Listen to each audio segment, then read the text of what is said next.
On a longtemps parlé du Mali comme d'un pays en crise, sécurité fragile, économie sous pression, regard du monde souvent sombre, manchettes internationales qui n'en finissent pas de peindre un tableau noir.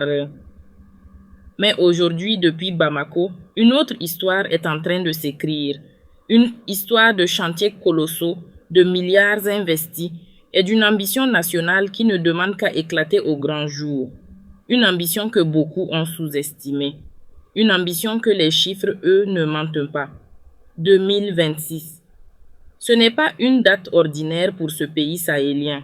Ce n'est pas simplement une nouvelle année qui s'ajoute au calendrier. C'est une année de basculement, une année charnière. 5 méga-projets sont sur la table: énergie, routes, mines, forêts, interconnexion régionale.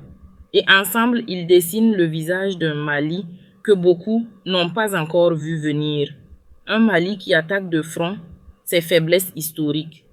Un Mali qui décide enfin de prendre son destin en main. Alors aujourd'hui, on plonge dans ces 5 chantiers. On les décortique sans complaisance. On mesure ce qu'ils représentent vraiment pour les populations, pour l'économie, pour la souveraineté d'un pays qui a trop longtemps subi avant de choisir d'agir. Parce que derrière chaque milliard annoncé, il y a des routes à bitumer, des familles à alimenter en électricité, des paysans à protéger du désert et des générations entières qui attendent que les promesses deviennent du béton, du câble et de l'ombre sur des terres autrefois stériles. Commençons par le sol, littéralement, par ce qu'on ne voit pas toujours dans les grands discours économiques, mais qui conditionnent pourtant tout le reste. Le Mali lance un plan national de reboisement d'une ampleur rare sur le continent. 550 000 hectares de terres dégradées que le pays veut ressusciter. Des arbres par millions, gommiers, karités, baobabs, moringa, plantés méthodiquement contre l'avancée silencieuse du désert, qui grignote le Sahel chaque année un peu plus. Pourquoi est-ce stratégique? Parce que le Mali perd entre 100 000 et 500 000 hectares de forêt chaque année. Parce que les rendements agricoles s'effondrent. Parce que les conflits entre éleveurs et agriculteurs s'intensifient à mesure que les ressources naturelles se raréfient. Parce qu'un pays qui perd ses terres, perd ses paysans, perd ses villages et perd finalement l'équilibre fragile sur lequel repose toute sa stabilité sociale.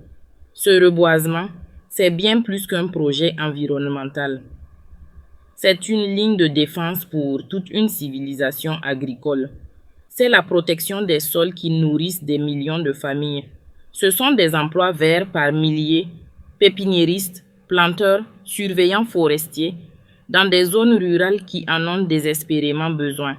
La méthode est double: plantation directe d'espèces locales adaptées au climat et régénération naturelle assistée. Cette technique qui laisse la nature reprendre ses droits tout en l'accompagnant intelligemment.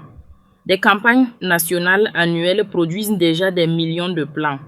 L'objectif 340 000 hectares d'ici 2030 s'inscrit dans une dynamique longue durée qui s'étend jusqu'en 2040 via l'initiative AFR 100. Les arbres protègent les champs, retiennent l'eau, boostent la production alimentaire et ils stabilisent des zones rurales entières, réduisant ces migrations forcées vers les villes qui mettent sous pression les grandes agglomérations. C'est le projet le plus discret des 5. Mais sans lui, tous les autres reposent sur du sable. Ensuite, les routes, parce qu'une nation enclavée est une nation appauvrie. Avec 220 millions de dollars de la Banque mondiale, soit environ 133 milliards de francs CFA, le Mali lance la modernisation massive de son réseau routier national. On commence par le tronçon stratégique Kiema-Sandaré, 137 km sur le corridor Bamako-Dakar, reconstruit aux normes de résilience climatique. On répare des centaines de kilomètres de routes et de pistes rurales dans les régions de Kaes et Nioro. On désenclave des zones agricoles qui, jusqu'ici, voyaient leurs récoltes pourrir, faute de pouvoir les acheminer vers les marchés. L'impact économique est immédiat et concret.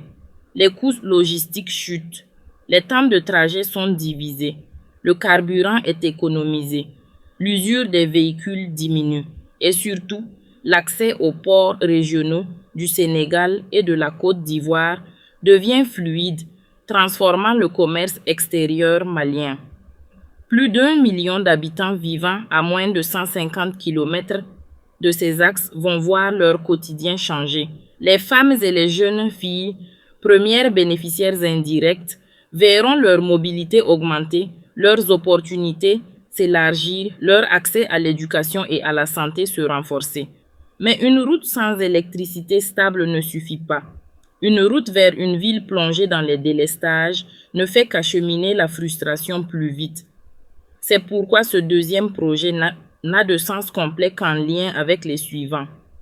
Les infrastructures ne s'additionnent pas, elles se multiplient et quand elles s'alignent, l'effet est exponentiel.